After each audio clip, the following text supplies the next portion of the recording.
સચિન વિસ્તારમાં એટીએમમાંથી પૈસા ચોરી કરતી ટોળકીનો સચિન પોલીસ દ્વારા પર્દાફાશ કરવામાં આવ્યો છે। આ ટોળકી એટીએમમાં રૂપિયા નીકળવાની ટ્રે પર કાળી પ્લાસ્ટિકની પટ્ટી ચોંટાડી ગ્રાહકોના રૂપિયા ફસાવીને ચોરી કરતી હતી। પોલીસે 4 આરોપીઓને ઝડપી પાડી 18 એટીએમ કાર્ડ અને 26,000 થી વધુની રોકડ રકમ કબજે કરી છે।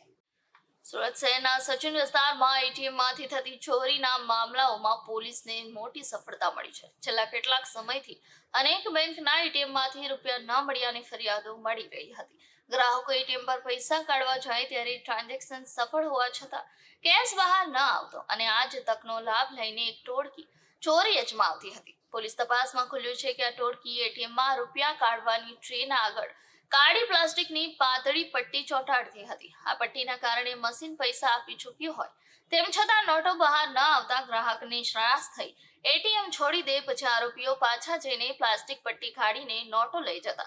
પોલીસ કમિશનરના માર્ગદર્શન હેઠળ સર્વેલન્સ ટીમે ઝડપથી કાર્યવાહી શરૂઆત કરી હતી। પોલીસ પેટ્રોલિંગ દરમિયાન મળેલી ચોક્કસ બાતમીના આધારે સચિન પોલીસ સ્ટાફે પાંડેસરા વિસ્તારમાંથી 4 શખ્સોને પકડી પાડ્યા હતા। ઝડપાયેલા આરોપીઓ નીચે મુજબ છે।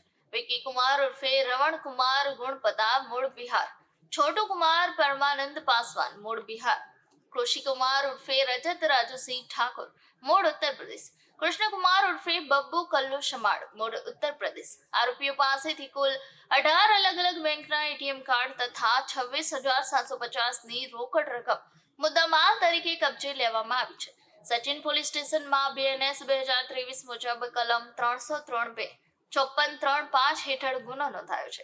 પોલીસે આરોપીઓને 28 નવેમ્બરે અટક કરી કોર્ટમાં રજૂ કર્યા હતા, જ્યાંથી કોર્ટે તેમને 1 ડિસેમ્બર 2025 સુધી પોલીસ રિમાન્ડ મંજૂર કર્યો છે।